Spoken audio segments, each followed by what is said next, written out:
इस कहानी के लेखक है विजेंद्र कुमार कर्ण। कुछ घटनाएं आपके जहन से ऐसी चिपकी हुई होती है कि आपके लाख चाहने के बाद भी आप तमाम उम्र उसे हटा नहीं पाते। मेरे जीवन में घटी वो घटना है जिसे कभी भी याद करता हूं तो एक के बाद एक चीजें किसी फिल्म के सीन की तरह आंखों के आगे चलने लगते हैं।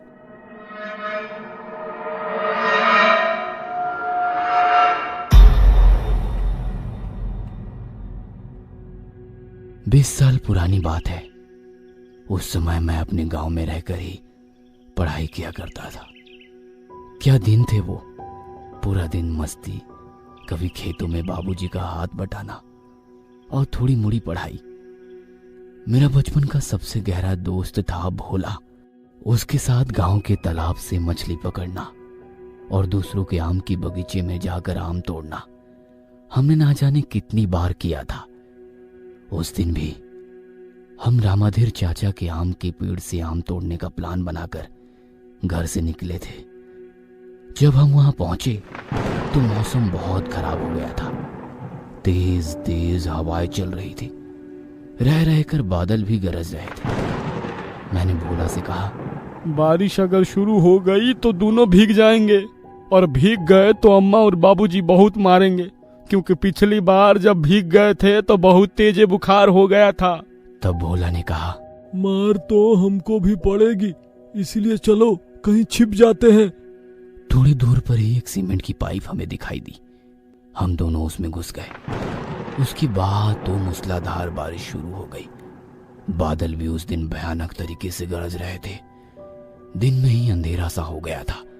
अचानक हमने देखा कि जोरों की चमक के साथ बिजली गिरी। मैंने भोला से कहा, भोलवा वो देख, बिजली गिरी है। उसने कहा, विजेंदर, खेतों में तो कई लोग अभी काम कर रहे होंगे, हम तो यहाँ छिप गए, वो कहाँ भागकर छिपेंगे। बारिश लगातार होती रही, बिजली भी वैसे ही गरजती रही। जब ये सब कुछ शांत हुआ तो मैंने देखा कि कई लोग बिरजू चाचा की खेत की ओर भाग रहे हैं। सभी ये चिल्लाते हुए जा रहे थे कि बिरजू चाचा के खेत में ठनका गिरा है। यूपी बिहार में बिजली गिरने को ठनका गिरना कहते हैं। पता नहीं आप लोगों ने कुछ दिन पहले ये खबर टीवी पर देखी थी या नहीं, कि कुछ दिनों पहले ठनका गिरने से 100 से अधिक लोग मारे गए थे। वो सभी उस समय अपने खेतों में काम कर रहे थे। बहरहाल हम दोनों दोस्त भी उनके खेत की ओर भागे। बिरजू चाचा मुझे और भोला को बहुत प्यार करते थे। उन्होंने कई बार अपने खेत की भुट्टे हमें खाने को दिए थे।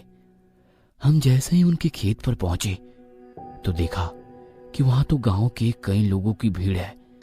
वहां से मुझे औरतों के रोने की आवाज भी आ रही थी। मुझे कुछ समझ नहीं आ रहा था कि क्या हुआ है। मैं किसी तरह भीड़ के बिल्कुल पास पहुंचा तो देखा कि बिरजू चाचा और दशरथ पासवान चाचा खेत में मरे हुए थे। उनकी मौत ठनका गिरने से हो गई थी। उन दोनों की पत्नी लगातार रोए जा रही थी। पूरे गांव में मातम का माहौल बन गया था। आसमान से मौत कैसे आती है, इसका सबसे बड़ा उदाहरण है ठनका गिरना। गांव में एक खास बात है कि किसी की मृत्यु और विवाह के समय पूरा गांव एक हो जाता है। चाहे उसके साथ आपके संबंध अच्छे थे या नहीं, वो सभी मिलकर उसके अंतिम संस्कार में शामिल होते हैं। हमारे गांव के बिल्कुल पास गंगा नदी है। उसी में दाह संस्कार का सारा काम होता है। दाह संस्कार के बाद सबको गंगा नदी में स्नान करना अनिवार्य होता है। उन दोनों के मृत शरीर को उनके बेटों ने रोते हुए मुखाग्नि दी।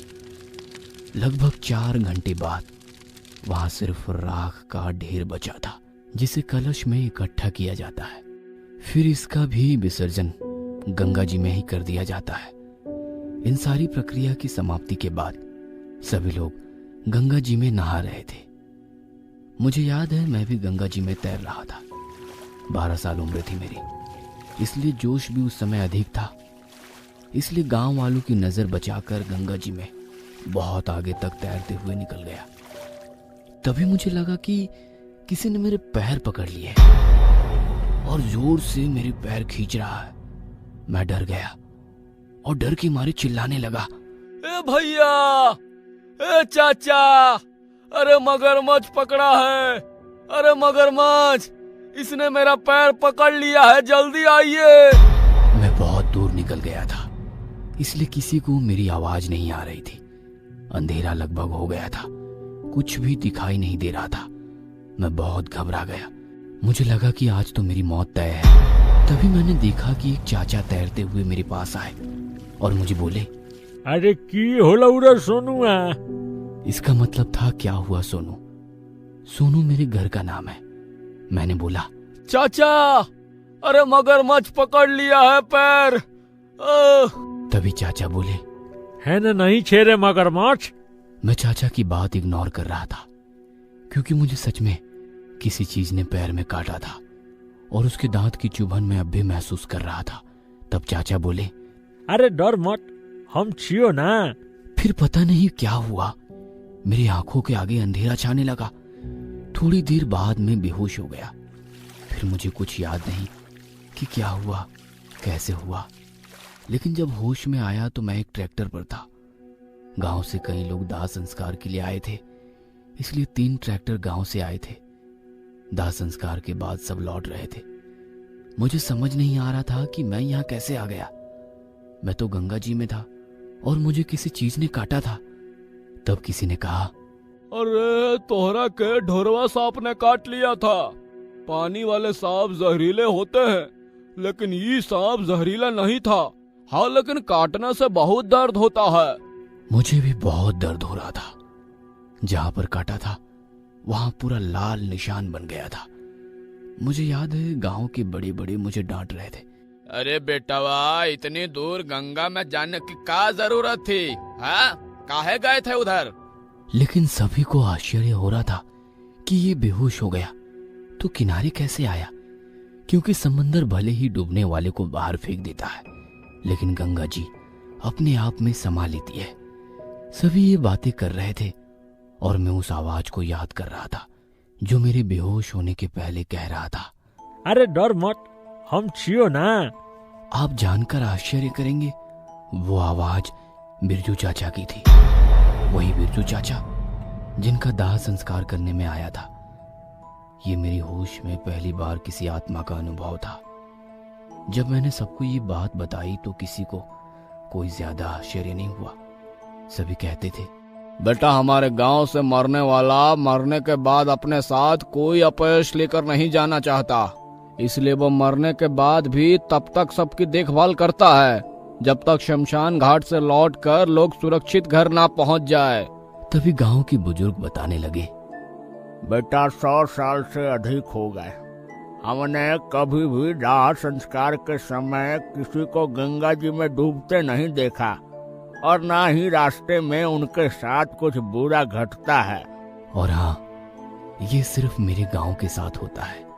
कहते हैं कि कोई अदृश्य शक्ति मेरे गांव की हिफाजत करती है, तभी तो हर साल बाढ़ में बगल का गांव डूब जाता है, लेकिन हमारा नहीं।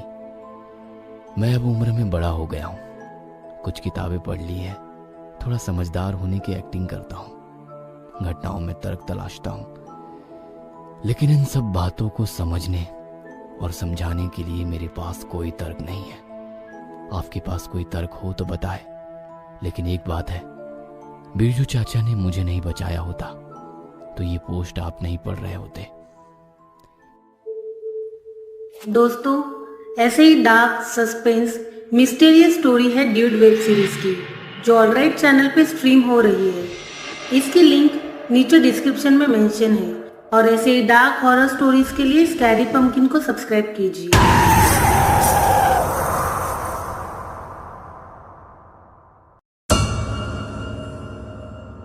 ये कहानी आपको अच्छी लगी हो तो हमें सब्सक्राइब करें, हमारा इंस्टाग्राम और फेसबुक पेज जरूर फॉलो करें। अगर आपके पास ऐसी ही कोई कहानी हो तो हमें कमेंट बॉक्स में भेजें। हम कोशिश करेंगे कि अगली एनिमेटेड स्टोरी आपकी होगी।